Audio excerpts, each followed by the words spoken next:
Eto pag-usapan natin para 'to sa mga nagagalit kay Alan Cayetano. But anyway, bago ako magsimula, shoutout kay, Melina Caraan Reyes, happy birthday, sis Melina. Okay, umpisa tayo. So nagagalit sila kay Alan dahil ibinalik sa kamera. So, dapat nga matuwa kayo kay Alan. Alam niyo kung bakit? Binigyan niya ng pagkakataon na makalusot sa 28th Congress ang article of impeachment. Kasi nag-convene na sila as judge, so hindi na sila pwedeng makialam dyan. Once na nag-convene sila, ang trabaho na lang nila pakinggan yung depensa at yung prosecution. So ang hiniling lang naman ni Alan, kaya niya pinabalik, patunayan nyo sa impeachment court na hindi nyo nilabag yung 1-year ban. Pangalawa, tanungin nyo ang 28th Congress kung prosecution ng 28th Congress kung tatanggapin pa nila yung article. Ang sagot ni Luis Tro, paano namin tatanungin ang 20th Congress, hindi pa sila nag-exist. So, madami hindi sinabi ni Alan na ngayon mo itanong. Siyempre, kailangan manumpa muna yun, tsaka mo tanungin. Sino ba yung magiging prosecution? Kayo rin naman eh. Madadagdagan lang kayo ng dalawa, si Porky, tsaka si Apeng. So, ito na nga. Binigyan kayo ni Alan Cayetano na ipalusutin or itawid sa 20th Congress yan. Kasi kung sila mag-aakyat yun, nakapag-convene na sila, magiging bias sila. So, ito naman si Bato nagagalit, bakit nabibigyan pa na sumpoy na hindi niya nakuha yung logic eh. Kailangan mangyari, dahil nga hukom kayo, hindi kayo magsasalita or didepensa para kay BP Sara, hindi nyo dapat gawin yun. Hukom kayo. Ang kampo na ni BP Sara ang didepensa. Ang nangyari ngayon, ang ginawa ni Alan, ito twist niyan eh. Kaysa sila nga naman ang nag-aaway-away doon sa Senado patungkol dyan sa 1-year ban at sa pagtawid. Binalik niya sa Kamara para sila na lang ni BP Sara ang magtanungan or magbalitaktakan. So, hindi nagets ni Senator Bato. No, ito ang advice ko doon sa apat, no, kay Amy, kay Robin, kay Go at kay Bato. Huwag na kayong magsalita tungkol sa kaso na yan dahil kayo ay mga hukom na. Lalabas lang na bias kayo at yung integrity ng pagiging judge ng Senate ay bababa. Ang ginawa nga ni Alan, pinataas niya ulit ang integridad niyo eh. Ganun siya katalino. Tinaas niya yung integrity niyo, ibinigay niya yung ibinalik niya sa Kamara para sila ngayon ay magpasok or magtawid sa 20th Congress nang walang diskusyon. At isa pang kagandahan niya, no, pabor pa rin to sa mga anti-Duterte or pro-impeachment. Hindi nyo na i-refile dahil nakapile na at nakapag-convene na. I-revisahin nyo lang, sisiguraduhin nyo lang na wala kayong nalabag. Pangalawa, kung tatanggapin ng 28th Congress. Yun lang naman ang gusto ni Alan or ng Senate. Maganda yung ginawa ni Alan na yun. Maganda yun. Pabor sa inyo yun. Ang twist nga. Kaya niya pinadala ng sumpuyan na si Sara. Yung kampo ni Sara Duterte, ni BP Sara. Tatanungin ngayon nila pagpasok pa lang. Wala, labas ang Senate dito. Kasi convene na sila eh. Judge na sila eh. Pag akyat, tatanggapin nila yan. Buhay not. Basta nabigyan nyo kami ng certificate. At tinanggap ng prosecution yung kaso, yung impeachment. So, tatanggapin nila yan. 101%. Hindi na kailangan i-refile. Yun ang kagandahan. Kahit abutin ng 1 buwan, 2 buwan yan sa kamay ng Kamara, tatanggapin pa rin nila. Nang hindi magre-refile. Nakaano lang yan eh, pending lang yan eh. Nag-aantay lang sila ng nag-aantay lang ang Senate na ibalik sana sa kanila. Yun ang mangyayari. Kaya lang sa 31 pa yun, pagka nanumpa na yung bagong Congress. Ito ang magiging senaryo. Pagpasok niya sa 28th Congress, ang unang depensa ng kampo ni BP Sara, may jurisdiction ba kayo dyan? Yan ang tanong. May jurisdiction ba kayo? 28th Congress kayo ang nagpal niya 19th Congress. So, sa pahayag ni Luis Tro, inamin niya na pagdating ng 31, wala na kaming jurisdiction dyan sa 19th Congress. Eh, ang tanong ngayon ng kampo ng BP Sara, ng depensa, may jurisdiction ba kayo? Oh. Tapos na terminated na yung 19th Congress eh. So, ang hukom, makikinig pa rin. Tanggapin namin yan. Sige, pagbati-batihan nyo. Isa kami yung dito nag-aaway-away dahil lang sa inyo. Ganun katalino si Alan. Malinis ang kamay nila. Kung itutuloy nila yan, i-trial, mapupulaan sila ng tao. Kung i-dismiss nila, mapupulaan sila. Sige, kayo magdesisyon. Kami, nagawa na namin yung part namin, nag-convene na kami, nagpadala kami na Suprema. Iakyat nyo na sa amin ulit. Ang tanong. Yun ang magiging tanong naman ngayon, jurisdiction na.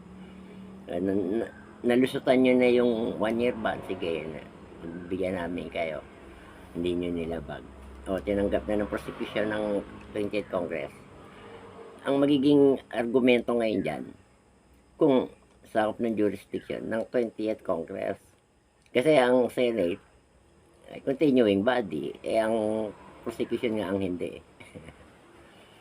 Diba? Ngayon, ang tanong, ano mangyayari? Yun ang pag-iisipan natin lahat. Ano mangyayari? Pero yung ginawa ni Alan, pakagaling. Napaikot tayong lahat ni Alan eh. Pero mo, kaya pala itong si Coco sinasabi niya na naguguluhan ako.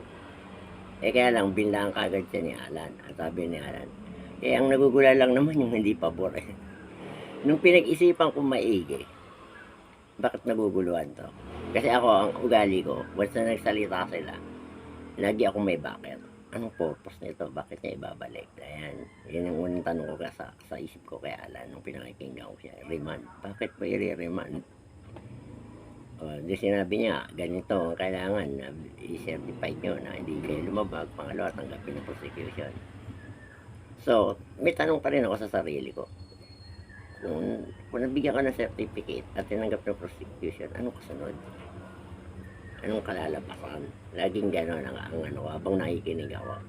So, pinakinggan ko si Coco, naguguluhan siya. Sabi ko, malinaw naman. Sabi ko sa sarili ko, malinaw naman yung sinabi ni Alan na yun lang ang kailangan niya, kaya niya binabalik. Kaya pala itong si Coco naguguluhan. Hawak mo na, nasa kamay mo na yung article, ibabalik mo sa kamera para lang ipasa sa'yo ulit. Natawa akong bigla. Oo nga, magulo nga. Magulo nga. Pero kung pakikinggan mo si Alan, yung paliwanag niya, yung motion niya, okay naman eh. Pero kung lalaliman mo pa, nasa kamay mo na, ibibigay mo sa kanya para lang ibalik sa'yo. Ibigay mo na, tanga tayong lahat ni Alan. Pakagaling. Ito maganda maging presidente. Magaling umikot eh. Dinaan niya sa rule. Sa rule ng Senate, ng Constitution, ginamit niya lahat ng rule. Kagaya niyan, si Tunying, si Katunying. Ang tanong ni Katunying, pwede raw ba yun na ibalik sa prosecution? Ayoko sana mag-react dyan kay Tunying kasi si Tunying, sa tingin ko pikon, mga napapanood ko ibang video niya, pikon siya, magaling siyang bumira, pero pikon siya pag siya binira. Pero ngayon, pagbibigyan ko to si Tunying, magbibigyan ko ng reaction. Ang tanong niya, pwede raw ba yun? Ginamit niya example, yung Supreme Court, ibinabalik daw sa judge, sa CA,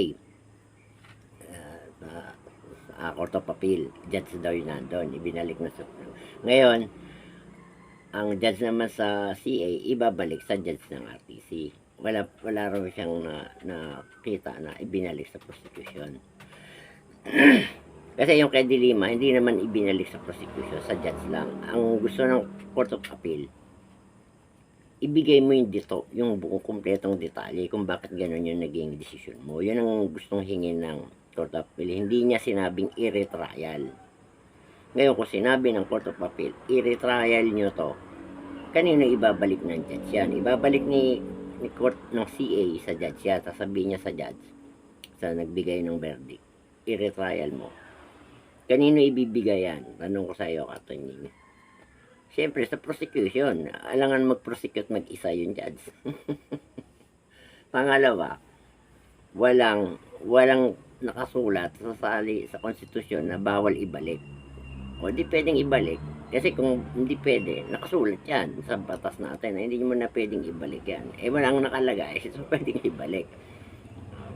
Doon mo malalaman na ang tao, itong si Alan, mabusisi.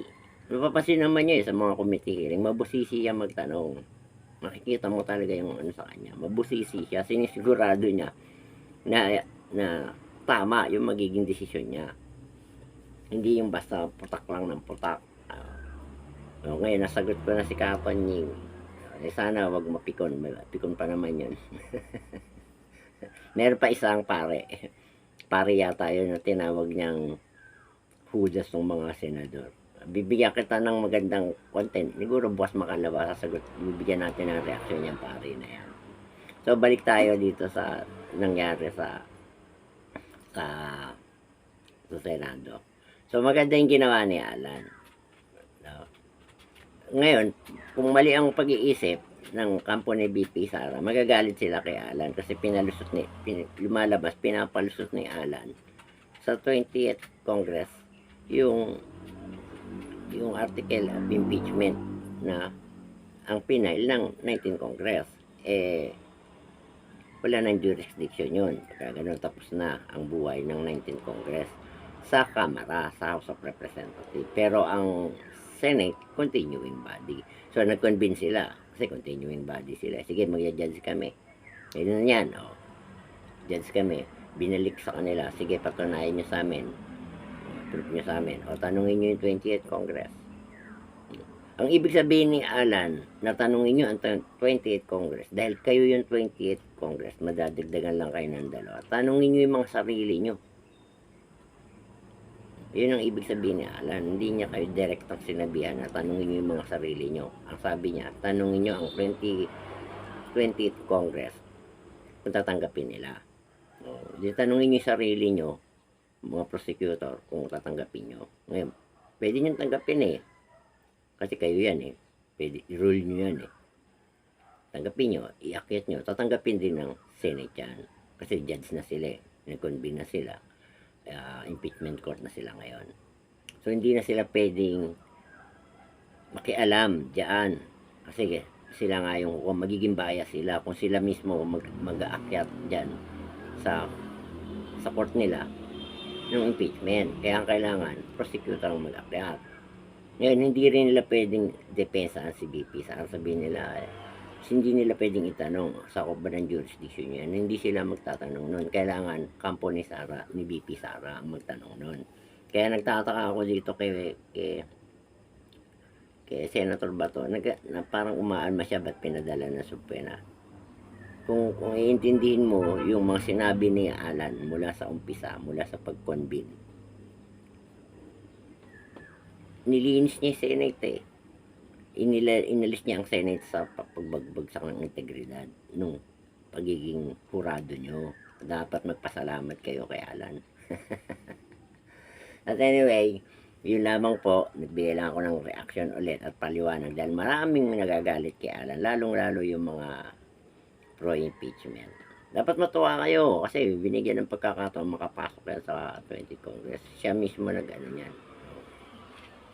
Ang tanong, yung depensa na, ang problema nyo na yun. Problema na ng prosecution at ng defense yun. Wala nang problema ang Senate doon. Mag-judge na lang sila. Pakikinggan lang nila yung pag-uusapan ng dalawang panel, yung defense at yung prosecution. Yun na lang ang gagawin nila.